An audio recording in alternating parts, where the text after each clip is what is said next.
A reading from the book of Genesis. When Abraham was 99 years old, the Lord appeared to him and said, I am El Shaddai. Bear yourself blameless in my presence. You shall maintain my covenant, yourself and your descendants after you, generation after generation. Now this is my covenant, which you are to maintain between myself and you, and your descendants after you. All your males must be circumcised. As for Sarah, your wife, you shall not call her Sarah, but Sarah. I will bless her, and moreover give you a son by her. I will bless her, and nations shall come out of her. Kings of peoples shall descend from her.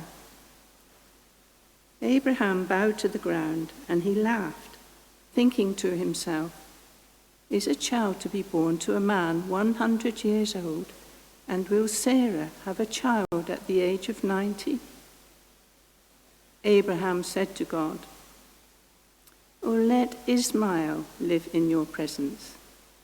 But God replied, "No, but your wife Sarah shall bear you a son, whom you are to name Isaac. With him I will establish my covenant, a covenant in perpetuity, to be his God and the God of his descendants after him.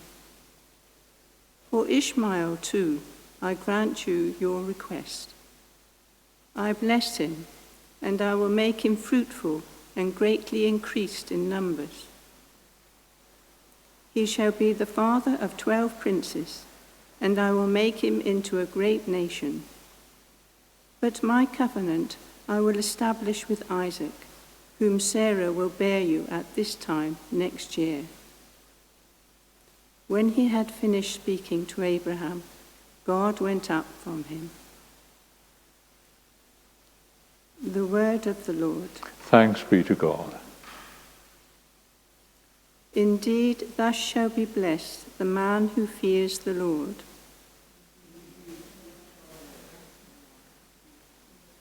O blessed are those who fear the Lord and walk in his ways. By the labor of your hands you shall eat. You will be happy and prosper. Indeed, thus shall be blessed the man who fears the Lord. Your wife like a fruitful vine in the heart of your house. Your children like shoots of the olive around your table. Indeed, thus shall be blessed the man who fears the Lord. Indeed, thus shall be blessed the man who fears the Lord. May the Lord bless you from Sion all the days of your life. Indeed, thus shall be blessed the man who fears the Lord. Alleluia, alleluia. The Lord is faithful in all his words and loving in all his deeds. Alleluia.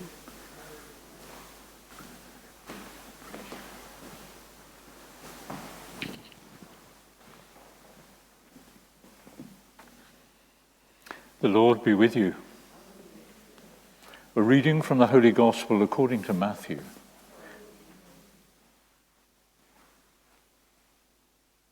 After Jesus had come down from the mountain, large crowds followed him. A leper now came up and bowed low in front of him. "Sir," he said, "if you want to, you can cure me." Jesus stretched out his hand, touched him, and said, "Of course I want to. Be cured." And his leprosy was cured at once. Then Jesus said to him, "Mind you do not tell anyone, but go and show yourself to the priest and make the offering prescribed by Moses as evidence for them." The Gospel of the Lord.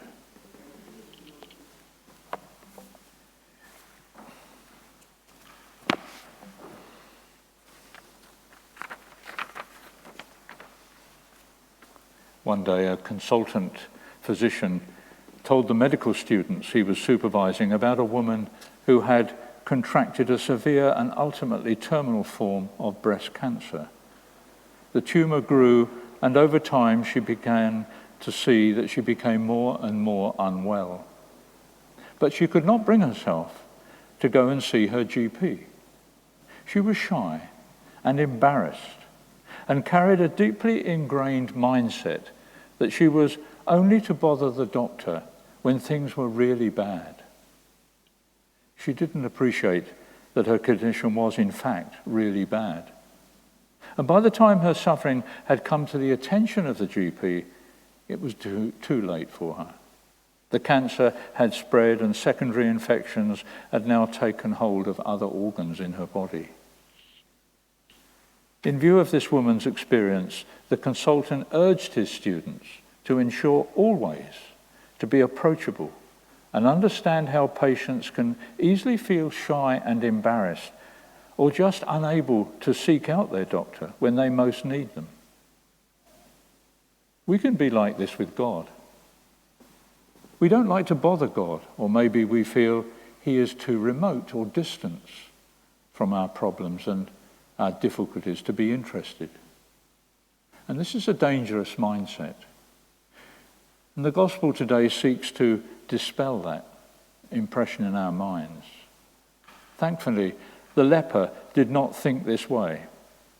Perhaps his utter desperation made him less self-conscious or afraid, because his approach to Jesus is bold and confident. "Sir, if you want to, you can cure me." Jesus' response is immediate and unhesitating. "Of course I want to," he says. "Be cured." We all need to be cured, purified, and healed by Christ. We all carry the wounds of our sin and our burden of guilt. Jesus is the only one who can really cure and cleanse us. And he holds out today to us the promise of a warm welcome and a loving embrace. We encounter the purification and cleansing of Christ supremely in the sacrament of reconciliation. Here, by the grace of that sacrament, we can come into direct contact with the curing, purifying, and forgiving touch of Christ. Here we can meet the real and present compassion and mercy of Christ. We need to grow in confidence and hear the Lord say to us, "Of course I want to. Be cured." And know in our hearts the joy of God's healing and forgiveness. There's no sin that cannot be forgiven if we are contrite enough and if we genuinely strive to be better. Remember, as St. Matthew tells us elsewhere in his gospel, he took our sickness away and carried our diseases for us. Of course, we must have recourse to the medical authorities in good time and not worry too much about bothering them. But it's the inner cure that we need as well.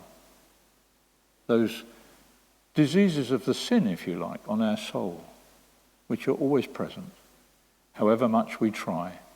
They're present until that absolution, that reconciliation. We are fully reconciled with God at that moment.